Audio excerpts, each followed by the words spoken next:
नमस्ते दोस्तों, आज के इस वाले वीडियो में आपका सहर्ष स्वागत है। दोस्तों, आज के इस वाले वीडियो में हम नवनाथ भक्तिसार इस ग्रंथ के पहले अध्याय का कथासार सुनने वाले हैं। आप अभी हमारे चैनल को सब्सक्राइब कीजिए और वीडियो को अभी लाइक कीजिए। हम सारे के सारे अध्याय का कथासार इस चैनल पर प्रसारित करने वाले हैं, तो आप अभी हमारे चैनल को सब्सक्राइब कीजिए। तो चलो बिना समय गंवाए शुरू करते हैं।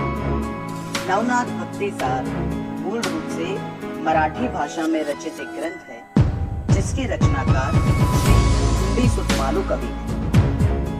भक्तिसार में कुल 40 अध्याय हैं, जिन्हें मैं एक एक करके आपके समक्ष प्रस्तुत करूं। तो प्रस्तुत है नवनाथ भक्तिसार का प्रथम अध्याय। अध्याय का प्रारंभ उस समय से होता है जब द्वापर युग समाप्ति पर था एवं कलयुग का आगमन होने वाला है। कलयुग में लोगों के उद्धार के लिए एवं भक्ति के महत्व को बढ़ाने हेतु भगवान श्री कृष्ण ने एक सभा कार्य किया। उस सभा में अनेकों ऋषियों, संतों एवं मुख्य रूप से नव नारायण, जो कि भगवान विष्णु के ही 9 स्वरूप हैं, उन सभी महानुभावों को आमंत्रित किया गया। भगवान श्री कृष्ण ने सभी को अपने सभा बुलाने के उद्देश्य से अवगत कराया। इसके साथ ही वहां उपस्थित सभी संतों, ऋषियों एवं महात्माओं को कलयुग में किस रूप में अवतार धारण करके धर्म कार्य करना है, ये भी सविस्तार बताया। श्री कृष्ण ने नव नारायण में से कवि नारायण को मच्छिंद्रनाथ, हरि नारायण को गोरक्षनाथ, अंतरिक्ष नारायण को जालिंदरनाथ, प्रबुद्ध नारायण को कालिकनाथ, पिप्पलायन नारायण को चरपटीनाथ, आविर्पुत्र नारायण को वटसिद्ध नागनाथ, रुमिल नारायण को हरहरिनाथ, चमस नारायण को रेवणनाथ एवं गर्भाजन नारायण को गहिनीनाथ नाम से अवतार लेकर नाथ संप्रदाय का प्रचार प्रसार करने का आदेश दिया।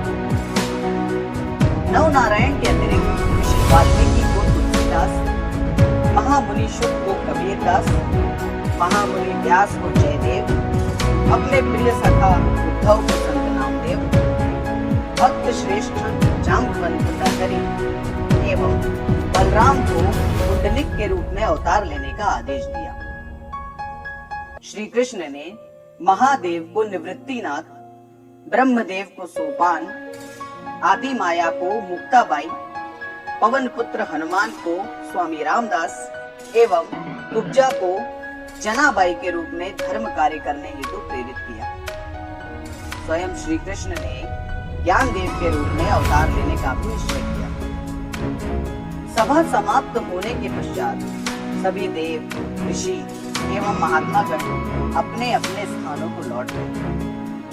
नव नारायण ने भी द्वारका से मंदराचल पर्वत की ओर प्रस्थान किया एवं योग समाधि धारण कर कलयुग में अपने अवतार लेने की प्रतीक्षा करने लगे। यही नव नारायण कलयुग में नवनाथों के रूप में प्रसिद्ध हुए, जिनके चरित्र का वर्णन नवनाथ भक्तिसार के 40 अध्यायों में किया गया। एक दिन कैलाश पर्वत पर माता पार्वती ने महादेव से विनती की, हे महादेव, आप जिस मंत्र का जाप करते हैं, कृपया मुझे भी उसका उपदेश दें। तब महादेव ने यमुना नदी के तट पर एकांत स्थान में जाकर माता पार्वती को ब्रह्म ज्ञान का उपदेश देकर बीज मंत्र बताया एवं उनसे पूछा, हे पार्वती, मैंने आपको जो भी बताया उससे आपको क्या बोध हुआ? माता पार्वती के कुछ बोलने से पहले ही नदी से एक ध्वनि आई, सर्वत्र एक परब्रह्म व्याप्त। अतः अब कोई द्वैत भाव शेष नहीं बचा। ये ध्वनि सुनकर माता आश्चर्यचकित हुई। तब अंतर्ज्ञान से सत्य जानकर महादेव माता पार्वती से बोले, पूर्व काल में अपने विमान से आकाश मार्ग में गमन कर उसी समय वहां उर्वशी अप्सरा को देखकर एक काम वासना से व्याकुल हुए एवं उनके वीर्य का एक अंश यमुना नदी उस वीर्य को एक मछली ने निगल लिया एवं गर्भवती। उसके गर्भ में कवि नारायण ने संचार किया और मैंने आपको जो उपदेश दिया वह उसने सुना। उसी की ध्वनि महादेव ने कवि नारायण से कहा, हे कवि नारायण, आप बद्रिकाश्रम पधारें। वहां मैं आपको भगवान दत्तात्रेय से उपदेश दिलवाकर कृतार्थ करूंगा। कुछ समय पश्चात उस मछली ने अंडे दिए एवं उन अंडों को वह यमुना के तट पर छोड़ गई। उन अंडों को खाने की मंशा से कई बगुलों ने उन्हें तोड़ दिया, परंतु जब एक अंडे पर बगुले ने चोंच मारा तो उस अंडे में से एक दिव्य बालक का जन्म हुआ। उस बालक के रोने के कारण बगुले डरकर वहां से भाग गए। उसी स्थान पर कामिक नामक एक मछुआरा मछलियां पकड़ रहा था। शिशु के रोने की आवाज को सुनकर वह चौंक गया। अंडे में से शिशु के उत्पन्न होने पर वह बहुत आश्चर्यचकित था।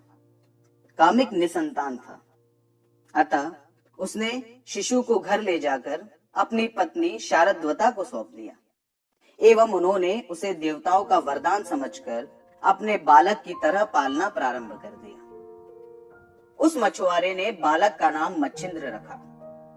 समय के साथ साथ बालक मच्छिंद्र भी बड़ा हो गया।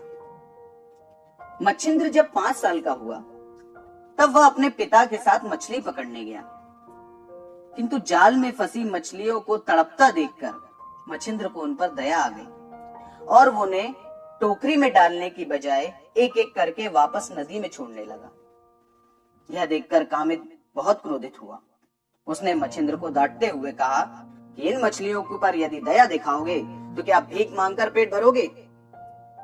इस पर मच्छिंद्र ने विचार किया कि दूसरों को जान से मारकर खुद का पेट भरने से बेहतर तो भीख मांगना ही है। फिर एक दिन पिता से नजर बचाकर मच्छिंद्र वहां से भाग गया और भटकते हुए बद्रिकाश्रम पहुंचा और वहीं रहकर 12 वर्षों तक उसने कठोर तपस्या की। इसी समय एक दिन भगवान दत्तात्रेय बद्रिकाश्रम पहुंचे और वहां एक शिवालय में जाकर उन्होंने महादेव की स्तुति की। भगवान दत्तात्रेय की स्तुति से प्रसन्न होकर महादेव ने उन्हें दर्शन दिए और दत्तात्रेय को बद्रिकाश्रम में घुमाने के लिए वे अपने साथ ले गए। मित्रों, इसी के साथ नवनाथ भक्ति सार का प्रथम अध्याय समाप्त होता है। मैं आपसे विनती करूंगा कि आप हमारे इस चैनल को लाइक और सब्सक्राइब जरूर करें